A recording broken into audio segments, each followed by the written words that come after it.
નમસ્કાર, આપ જોઈ રહ્યા છો spark today news. Dadra Nagar Haveli અને દમણ દીવના સાંસદ શ્રી ઉમેશભાઈ પટેલે આજે સેલવાસની નમો મેડિકલ કોલેજની મુલાકાત લીધી. તેમણે કોલેજના વિદ્યાર્થીઓ અને સંચાલકો સાથે મુલાકાત કરી અને કોલેજના આયોજન અંગે માહિતી મેળવી.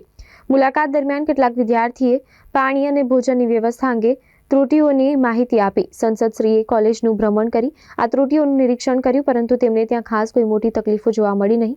કોલેજની વ્યવસ્થા સુચારુ હોવાથી નાના પ્રશ્નો અંગે પ્રશાસનને ધ્યાનમાં રાખવાની સૂચના આપવામાં આવી હતી. કોલેજ સંચાલકોએ આશ્વાસન આપ્યું કે જે કોઈ નાની મોટી સમસ્યા છે તેનું તાત્કાલિક નિરાકરણ આવશે. આ મુલાકાત સંસદશ્રીની વિસ્તૃત ચિંતા અને વિદ્યાર્થીઓના હિતમાં નક્કર પગલાં લેવાના પ્રતિબદ્ધ અભિગમનું પ્રતીક છે.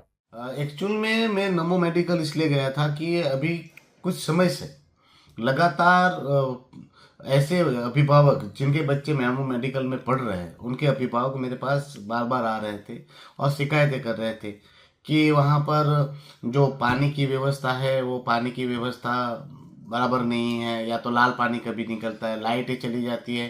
बोले एग्ज़ाम के टाइम पे लाइटें चली जाती है वहाँ हॉस्टल में, तो घंटों घंटों तक लाइट नहीं आती और एग्ज़ाम की प्रिपरेशन में बच्चों को तकलीफ आती है. वहाँ के खाने की दिक्कत थी, फैकल्टी को लेकर बातें आती थी, और सबसे दुखद और गंभीर बाबत थी जो हमारी पीजी की सीट 26 जितनी सीट जो दमन दीव के लिए बढ़ाई गई थी, जिसमें SC ST OBC तक की रिजर्व सीट भी ऑल इंडिया के लिए ओपन कर दी गई है. मतलब हमारी कॉलेज, हमारी सीटें, हमारे डेवलपमेंट के पैसे, कॉलेज हमारी, सीटें हमारी और सब कुछ हमारा, और सीट कर दी है ओपन ऑल इंडिया के लिए. मतलब SC ST और OBC के लिए भी ओपन. तो हमारे बच्चों को कहाँ उनका हक और अधिकार मिलेगा? हमारी कॉलेज में हम क्यों ओपन में जाए? ये बात मुझे वहाँ जानने को मिली और वो बहुत ही गंभीर और दुखद है. और वहाँ पर मुझे जानने को ये मिला कि उन्होंने कहा भी कि ये क्राइटेरिया जो है वो हमारे दमन दीव और दादरा नगर हवेली के बच्चों को लेकर बनाया जाए, ताकि ये सीटों का बेनिफिट हमारे दमन दीव और दादरा नगर हवेली के बच्चों को मिले. पर यहाँ के अधिकारियों ने ऐसा कहा कि नहीं, इसको ऑल इंडिया के लिए इस साल खोल दिया जाए. मतलब पर्टिकुलर लोगों को ये सीट बेचने का कारस्थान किया जा रहा है या षड्यंत्र किया जा रहा है, ऐसा मुझे लग रहा है. यानी इसमें लाखों करोड़ों रुपया का कौभांड होने की मुझे शक्यता लग रही है. तो मैं आज वो भी जाना कि ये अगर हमारी सीटों को अगर बेच दोगे तो हम अगर जानकारी नहीं रखेंगे तो कौन रखेगा. तो आज मैं मंत्रालय में भी लेटर लिख रहा हूँ और अधिकारियों को भी कह रहा हूँ कि ऐसी गुस्ताखी मत कीजिए कि ये दमन दीव के हक और अधिकार, दमन दीव और दादरा नगर हवेली के लोगों के हक और अधिकार की सीटें हैं, उसको बेचे ना, और हमारे दमन दीव के लोगों को ही इसका फायदा मिलना चाहिए. साथ में मैंने वहाँ पर देखा तो पानी की समस्या है. अभी तक मुझे ऐसा नहीं लगा कि वहाँ पानी की समस्या है. वहीं मधुबन डैम है, थोड़ी प्रॉब्लम होगी, उस पर मैंने डिस्कस किया है कि कैसे उसको निपटारा किया जाए, और उन्होंने मुझे आश्वस्त किया कि ये समस्या नहीं रहेगी. साथ में लाइट के लिए मैंने बोला अगर वहाँ पर हॉस्टल में लाइट ज़्यादा जा रही है, मुझे आपको पता ही है, टोरेंट आने के बाद ये समस्या आई है. तो उनको मैंने कहा कि DG लगा दिया जाए, और उन्होंने बोला कि DG है तो वो प्रॉब्लम नहीं है, पर कभी कभी DG में भी प्रॉब्लम आ जाती है, तो अब ये प्रॉब्लम होती है.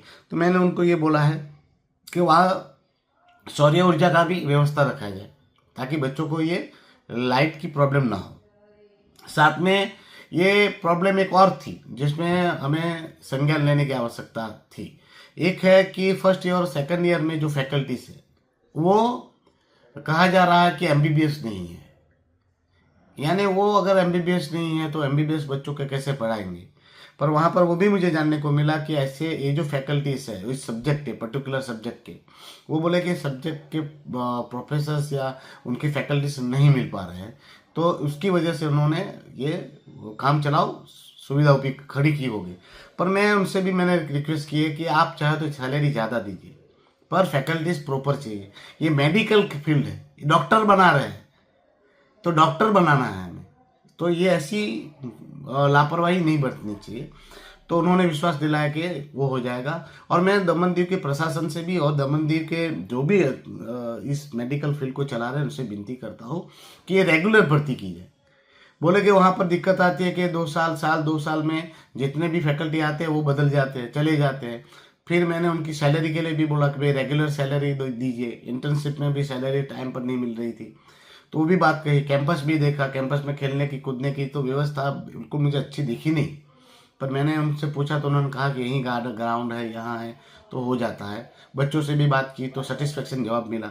मेस में भी गया जहाँ इनका कैंटीन है, खाना भी मैंने जांचा, बनाने का तरीका भी देखा और सब कुछ मैंने वहाँ पर देखा, मुझे तो ऐसा सेटिस्फेक्शन लगा। पर ये जो चीज़ें हैं, जो 26 हमारी पीजी की सीट है जो बेचा जा रहा है निर्दयतापूर्वक, वो बहुत अफसोसजनक है। पीजी की सीटें नहीं बेचनी चाहिए, और साथ में जो फैकल्टीज़ है फर्स्ट ईयर और सेकंड ईयर में जो एमबीबीएस नहीं है, वो फैकल्टीज़ को बदला जाना चाहिए और प्रॉपर फैकल्टीज़ वहाँ पर रखे जाने चाहिए। बाकी बहुत सारी चर्चाएं हुई, बहुत सारी चीज़ें भी देखी। ओवरऑल आप देखा जाए तो वहाँ पर नमो मेडिकल एक बहुत अच्छा कॉलेज है, बहुत अच्छा कैंपस है, बहुत सारी फैसिलिटीज़ है।